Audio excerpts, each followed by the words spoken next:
뭐 이번 정권 안에서 굉장히 드라마틱한 숫자의 입주 물량이 나오기는 굉장히 어렵기 때문에 전월세 시장 불안이 사실 지금 가장 시급한 정부의 해결책인데 사실 이것도 뭐 빠른 대응은 어려울 거예요. 그래서 최근에 입지도 좋지만 신축이 너무 부각이 되고 있거든요. 네. 근데 저는 신축보다는 입지 쪽으로 좀 더 주안점을 준다면 지금도 괜찮은 저평가된 주택들을 찾을 수 있다라고 생각이 돼요. 10억 원 이하가 서울에 있다. 그런 아파트 같은 경우는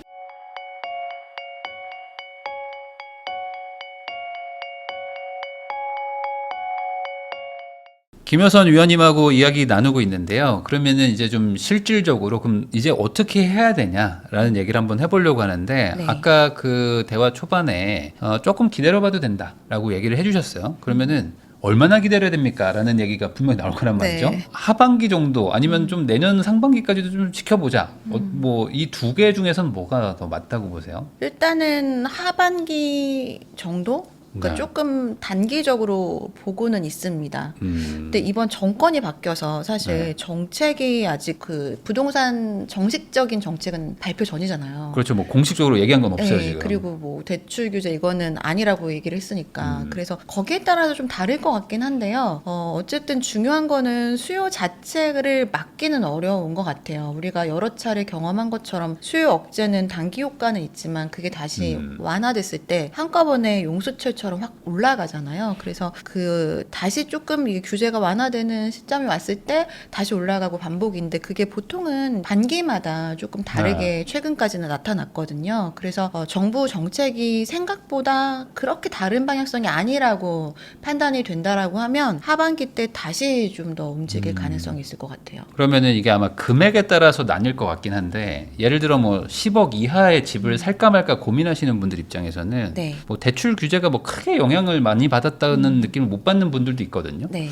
이런 분들이 지금 고민인 것 같아요. 그러니까 어떡하지? 좀 기다려야 되나? 나는 딱히 뭐 피해를 본 건 없는데 이런 분들 입장에서는 좀 그나마 지금 사는 게 맞을까? 아니면은 좀 더 볼까요? 저는 사셔도 될 것 같아요. 그 정도 금액대는? 네네. 네. 이게 초반에도 말씀드린 것처럼 그정 10억 원 이하가 서울에 있다. 그런 아파트 같은 경우는 굉장히 구축이거나 뭐 재건축 재개발 이슈가 있는데 진행이 지금 굉장히 더디니까 네. 그런 거에 대한 기대감이 사라졌다거나 아니면 굉장히 뭐 교통 여건이 서울 아닌데도 좋지 않거나 이런 주택일 가능성이 높잖아요. 그래서 최근에 뭐 지방처럼 사실은 가격이 굉장히 많이 떨어졌다가 크게 움직이지 않고 있을 가능성이 높거든요. 네. 그래서 이게 정책이 어떻게 되든 큰 변화는 없을 것 같아요. 그게 예전에 막 한참 올라갔을 때 비해서는 지금 되게 많이 떨어진 상황이고요. 네. 그렇다고 더 떨어질 가능성도 적고 정책에 따라 드라마틱하게 올라가기도 사실 좀 쉽지는 않거든요. 그래서 오히려 재정비 쪽이 뭐 생각지도 못한 기가 막힌 속도를 빨리 하는 정책이 나왔다. 그러면 네. 더 올라갈 수는 있겠지만 그런 거 아니라면은 거의 유지 정도일 것 같아서 전월세가 지금 굉장히 불안한데 계속 이렇게 머무르고 있느니 그 안에서도 좀 옥석가리기를 잘 해서 매입을 하시는 게 좋지 않을까. 그러면은 이제 두 번째 고민하는 집단이 이 부분인데 한 20억대들을 보고 계셨어요. 네. 근데 여기는 이제 대출이 나올 때는 내가 살 수 있었단 말이죠. 네. 남 한 6, 7억, 7, 8억 있어가지고.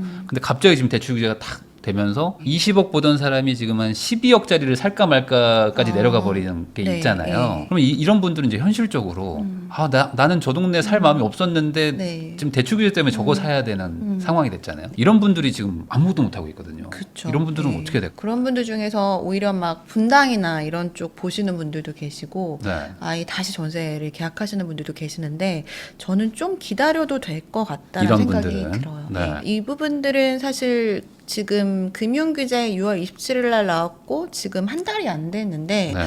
그래도 몇 달간 유지가 될 거잖아요. 근데 지금 급하게 20억 넘게까지 오른 지역들은 특히 뭐 마포, 성동 이런 지역들은 굉장히 생각보다 가격이 격차가 좀 심해요. 그래서 작년 초였나 그때 아파트 단지 이름 얘기도 뭐 상관없습니다. 네. 네. 네, 그 마레프가 네. 그 그 국평이 13억에 거래가 됐었거든요. 네. 그래서 그때쯤 뭐 권유를 좀 많이 하기도 했었어요. 근데 그게 몇 달 사이에 뭐 16억, 17억 되더니 지금은 20억 맞아요. 넘었잖아요. 근데 이게 또 금융규제가 나왔을 때는 다시 뭐 10억 중반대로 내려가기도 해요. 그래서 반복적으로 가면서 점차 그 우상향을 하긴 하지만 등락이 심하단 말이에요. 그래서 일단은 금융규제에 좀 영향을 더 받을 수 있다. 그래서 그 시기까지 기다려 보라고 좀 말씀드리고 싶고, 또 현금 여력을 좀 더 확보할 수 있다라고 한다면 좀 중고가 정도 수준의 그 아파트 주택구는 더 좋은 기회가 있을 수 있다라고 생각되거든요. 아까 말씀하신 세금 관련된 규제가 세게 오거나 했을 때 가격이 사실 중저가 지역은 정말 아직 회복이 안 됐기 때문에 유지지만 다른 지역들만 더 많이 올라서 격차가 지금 엄청난 그렇죠. 거잖아요. 그래서 중저가가 뭐 더 하염없이 떨어지기보다는 이 주택군들의 가격은 조정될 여지가 있다라고 생각되거든요. 그래서 조금 좀 보시되 너무 이렇게 장기적으로는 아니고 네. 뭐 한 3개월에서 6개월 정도는 지켜봐도 좋지 않을까. 근데 이게 결국에 이제 대출 규제를 해버리면 사람들이 이제 집을 안 사고 전월세로 가면 좋은데 네. 과거에도 15억 초과 대출 규제 할 때는 결국에는 가족들한테 돈 빌리고 뭐 친척 그때 뭐 고모한테도 빌리고 막 했거든요. 네. 회사 사장님한테 빌린 분도 제가 봤어요. 뭐 제가 진짜? 열심히 일하겠다고 하면서 뭐 그렇게 해가지고 막 사는데 네. 그러니까 이게 사람의 욕망을 그냥 뒤로 미룰 수가 있나? 아니면 어디서든 돈을 구할 것이다. 이게 지금 문제인 것 같아요. 네.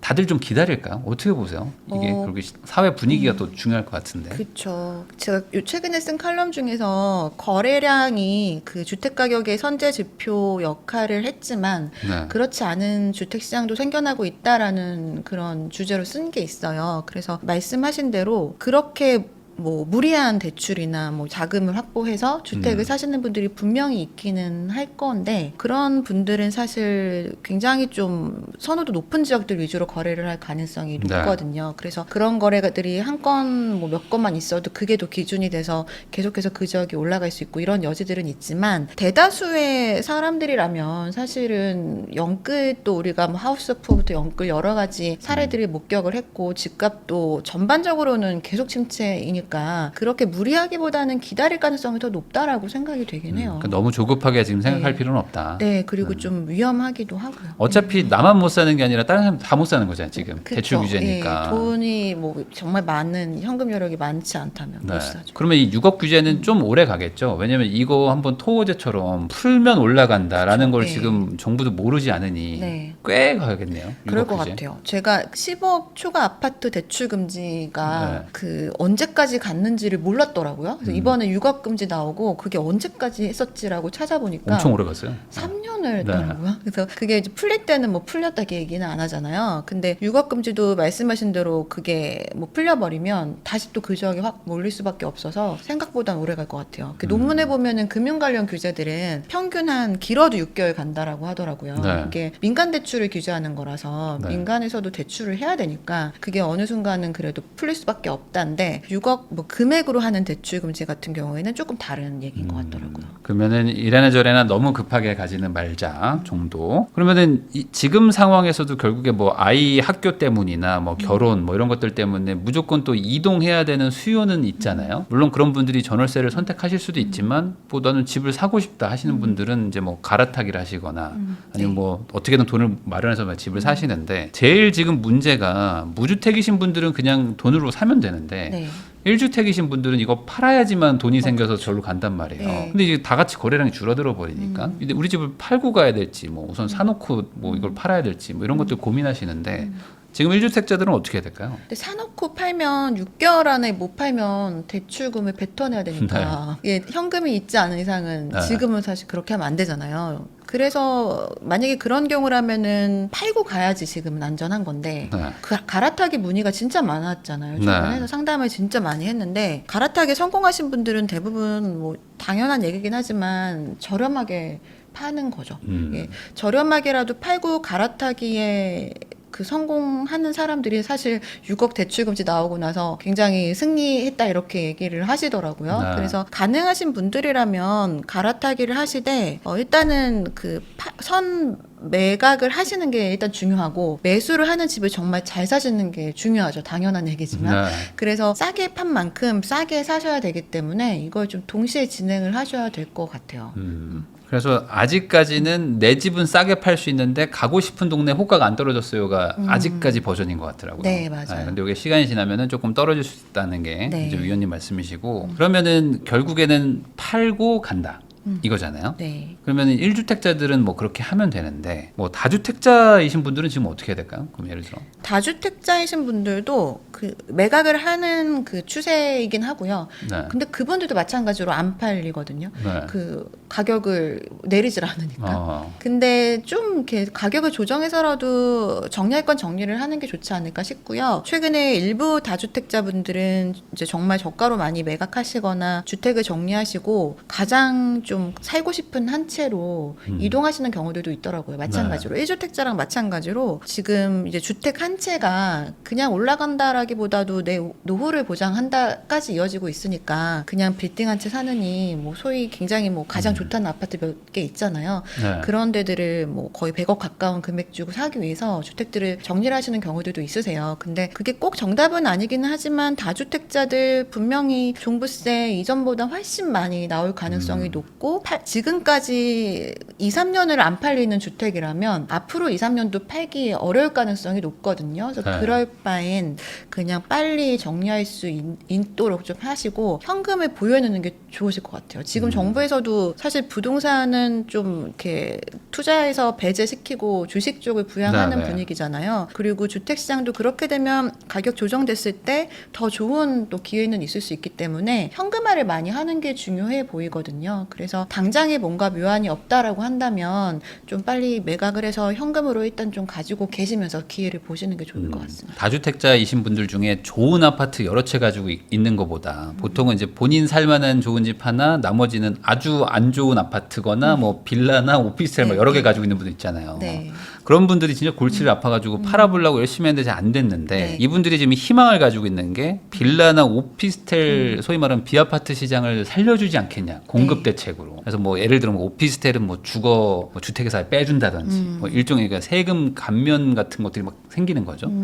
이런 것들이 나오지 않을까 해서 아직 못 놓고 있는 분들이 있는데 네. 이런 분들한테 조언을 해주신다면 어떻게? 빨리 놓아라 빨리 놔라. 라고 놔라. 말씀드리고 아, 싶습니다. 이거 안 된다. 네. 세제 혜택이 있어도 사실 네. 가격이 막 그렇다고 드라마틱하게 올라갈 그 비아파트가 많지 않을 것 같아요. 네.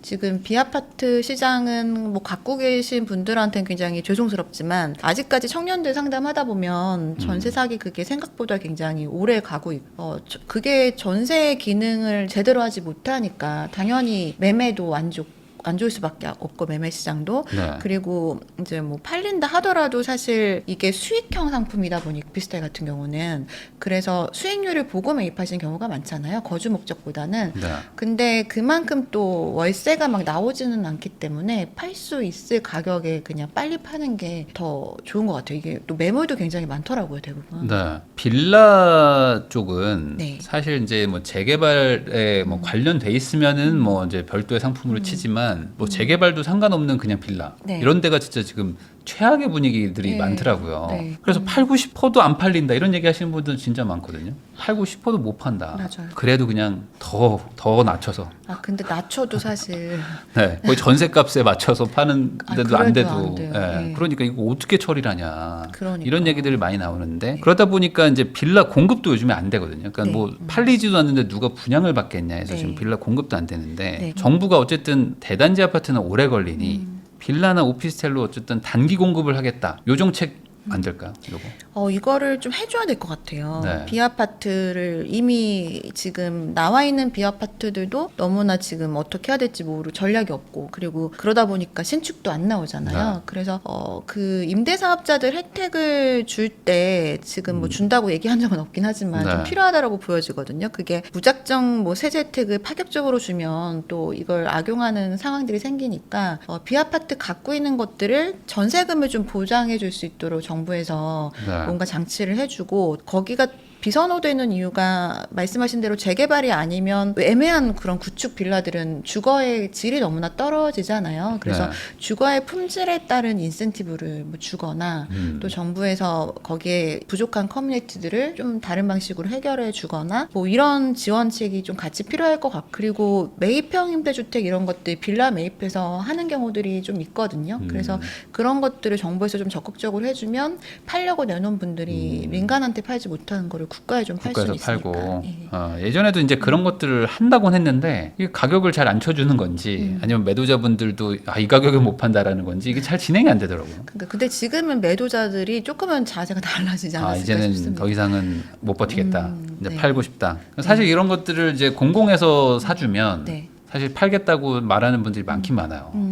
왜냐면은 이것 때문에 괜히 뭐 내가 가지고 있는 아파트에 세금만 막 나오니까. 맞아요. 종부세가 또 그것 때문에 훨씬 높아지니까. 그러니까요. 네. 이런 것들. 그러면은 이게 연관되는 질문인데 이런 주택 수가 많으면 그 중과되는 세금 구조 있잖아요. 네. 지금 그러니까 주택 수에 의한 세금 중과. 네. 이 구조를 바꾸겠다라는 얘기들이 지금 여당에서도 옛날에도 좀 나왔었거든요. 네. 그냥 과표를 다 합쳐가지고 그냥 뭐 비싼 집들 총액을 가지고 있으면 뭐 비싸게 세금 내고 싼 거를 가지고 있으면은 뭐 적게 내자. 주택 수 말고 이런 방향으로도 갈 수도 있을까요? 좀 쉽지는 않을 것 같은 생각은 들어요. 지금 명분이 부족하지 않나라는 생각인데 주택 가격이 지금 격차가 너무 큰 상황에서 그 금액을 얼마로 잡을 거냐도 되게 애매하고, 그럼 뭐 지방의 주택을 정말 수십 채 갖고 있는 사람들은 전혀 뭐 문제 없을 수도 있지만 서울에 그냥 한 채 갖고 있는 사람들은 또 타격이 그만큼 클 수도 있고. 상대적으로 뭐 고가 주택 가지고 있으면 좀 타격을 받는 거죠. 네. 근데 그게 사실 비싼 집 한 채 갖고 있는 게 그 죄는 아니잖아요. 네. 그래서 그거를 가액에 따라 나누기보다는 이게 다주택은 사실 여러 채 갖고 있기 때문에 사고 싶었던 한 사람이 비싸게 살 수밖에 없는 상황들도 있기 때문에 그 주택 수에 대해서 좀 규제를 하는 게 맞지 않나라는 생각이 들고, 또 개인적으로는 그 갈아타기를 하시는 그 거주 목적의 주택들은 세제를 좀 많이 부과하는 거는 좀 지양해야 되지 않을까 싶습니다. 그러니까 어쩔 수 없이 주거 네. 이동의 자유를 위해서. 네, 그래야 빨리 팔고 빨리 이동하면서 뭐 거래가 많이 늘어나니까. 네. 네. 그러면 이제 현 정부가 이제 당선된 지 이제 뭐 한 달 좀 넘었거든요. 그러니까 앞으로도 이제 4년 11개월이 남았기 때문에 현 정부의 어떤 기조와 방향성을 고려해 가지고 부동산도 이제 잘 사야 될 텐데 네. 지금은 이제 3040 세대 정도라고 해야 될까요? 이제 어느 정도 이제 집을 살 수 있는 돈도 있고 뭐 대출도 여력이 있는 분들이 현재 무주택자라면 이 현 정부 안에서 어떤 거를 제일 뭐 중시를 해야 된다. 뭐 이런 조언을 해주시면 좋을 것 같습니다. 무주택자에 한해서 네. 일단은 주택 대부분 이제 수도권에 거주를 많이 하시니까 이 연령대는 그렇죠. 특히나 수도권에 거주를 하시는 분들이라고 가정한다면 내 집 마련을 좀 목표로 하고 일단 접근을 하시는 거는 이제 요원한 그 전략일 것 같고, 금액에 따라서 굉장히 다를 수는 있겠지만 지금 공급이라는 게 가장 근본적으로 해결해야 될 부분인데, 이거는 뭐 정부의 정책이나 능력에 따라서 달려있는 게 아니라 사실 쉽지가 않잖아요. 이게 뭐 이번 정권 안에서 굉장히 드라마틱한 숫자의 입주 물량이 나오기는 굉장히 어렵기 때문에 지금 최근 몇 년간 그랬듯이 앞으로도 규제가 나와도 또 공급 부족 얘기 나오고 그럼 또 올라가고 이게 반복일 수밖에 없어서 전월세 시장 불안이 사실 지금 가장 시급한 정부의 해결책인데, 사실 이것도 뭐 빠른 대응은 어려울 거예요. 그래서 주거의 불안을 해결하기 위한 내 집 마련 전략을 좀 가져갔으면 좋겠고요. 그거를 뭐 당연한 얘기지만 그 입지를 목표로 했으면 좋겠어요. 이게 최근에 입지도 좋지만 신축이 너무 부각이 되고 있거든요. 네. 근데 저는 신축보다는 입지 쪽으로 좀 더 주안점을 준다면 지금도 괜찮은 그 저평가된 주택들을 찾을 수 있다라고 생각이 돼요. 네. 지금 신축이라는 거는 이제 입주 물량이 적어서 계속해서 나오는 얘기인데, 사실 장기적으로는 입지에 따라서 주택의 가격들이 계속해서 이제 서열이 네. 매겨지고 있는 상황이고, 지역에 따라서 그 선진국들을 보더라도 지역에 따라서 블럭에 따라서 주택 가격들이 매겨지지 뭐 신축이라고 해서 주택 주택 가격이 더 비싸거나 이렇진 않거든요. 그래서 이게 뭐 구축이 계속해서 많고 신축이 안 되고 이것도 어느 정도는 심리적인 고착화가 될 테고 신축이 너무 많이 올랐기 때문에 다시 구축을 보는 그런 수요들도 있을 거고요. 또 장기적으로는 여러 가지 규제가 지금 이제 지역적으로 더 그 매도자들을 안전하게 탄탄하게 만드는 시장으로 바뀌고 있기 때문에 그런 지역들에 좀 노후화됐지만 그래도 입지가 정말 우수한 그런 네. 것들을 찾아냈으면 좋겠습니다. 근데 요 분들이 신축들 좋아하시거든요. 지금 막 구축 막 들어가는 거에 네. 대해서 되게 싫어하시는 성향이 좀 많아요. 네. 그걸 참고 들어가야 된다. 이렇게 봐야 되는 건가요? 그거는 사실 개인적인 성향이기 때문에 네. 강요할 수는 없지만 자산 증식의 측면에서 봤을 때는 지방의 이런 신축보다는 당연히 서울 입지를 보고 오시는 거잖아요. 네. 그거랑 동일한 기조로 보신다면 뭐 경기도나 서울 외곽의 신축과 서울 정말 중심부를 생각했을 때 이해가 되지 않을까 싶어요. 그러니까 너무 신축이라는 것만 꽂혀가지고 입지가 안 좋은 거를 사지 말고 네. 좀 집이 안 좋더라도 네. 입지 좋은 걸 사라. 네. 신축은 시간이 지나면 결국에 구축이 되니까. 그렇죠. 아, 근데 여기서 이제 하나 마지막 질문입니다. 음. 근데 이제 아파트도 세대라는 게 있어서 이제 최근에 지은 세대고 소위 뭐 3세대, 4세대 아파트들은 살기 좋거든요. 그렇죠. 그러다 보니까 이게 포기가 안 되는 거예요. 그럼에도 불구하고 선진국들과 다 비교해 보면 결국에는 입지가 승리한다. 이렇게 봐야 될까? 입지가 승리한다라고 봅니다. 왜냐하면 저희 그냥 우리나라 특성상 아파트 선호도가 너무 높고 네. 뭐 또 그만큼 비중도 높고 그러니까 이 신축의 그 편리함에 굉장히 다 길들여져 있잖아요. 네. 근데 신축이 계속 꾸준히 나왔기 때문에 근데 이제는 신축이 그렇게 당연히 때 맞춰서 철마다 이렇게 나오지 않을 수 있거든요. 맞아요. 지방은 뭐 아무리 입지 좋아도 지금 재건축 안 된 지가 오래됐고 지금 여러 가지 사업비가 높아졌지만 입지에 따라서 되는 지역들은 되잖아요. 그래서 지금 강남만 물량이 많잖아요. 그것처럼 이게 앞으로는 점차적으로 신축이 줄어들 수밖에 없는 상황이기 때문에 그때는 이제 다시 입지가 주목을 받을 수밖에 없거든요. 그래서 그 좀 중장기적으로 거주를 하셔야 되니까 어차피 네. 그런 관점에서 봤을 때는 너무 물론 가성비 좋은 신축이라면 당연히 신축을 사야 되지만 그런 게 없잖아요. 예, 무리해서 신축을 사기보다는 네. 지금 저평가되어 있는 구축들이면 시간이 지나면 입지의 값을 한다라고 생각이 돼요. 결국에 이 위치를 못 바꾸는 게 부동산이기 때문에 이 부동산의 가장 중요한 본질을 잊지 말라. 네. 이렇게 얘기를 해주신 것 같습니다. 지금까지 NH농협은행의 김효선 위원님 모시고 지금 부동산 시장에서 벌어지는 일들과 그리고 이제 어떻게 대응을 해야 되는지 다양한 이야기 한번 나눠봤습니다. 이 내용을 잘 참고하셔가지고 본인 그 자산을 잘 지키고 불리는데 좋은 선택하시면 좋을 것 같다는 말을 마지막으로 저도 위원님하고 인사 나누도록 하겠습니다. 오늘 나와주셔서 감사드립니다. 네, 감사합니다.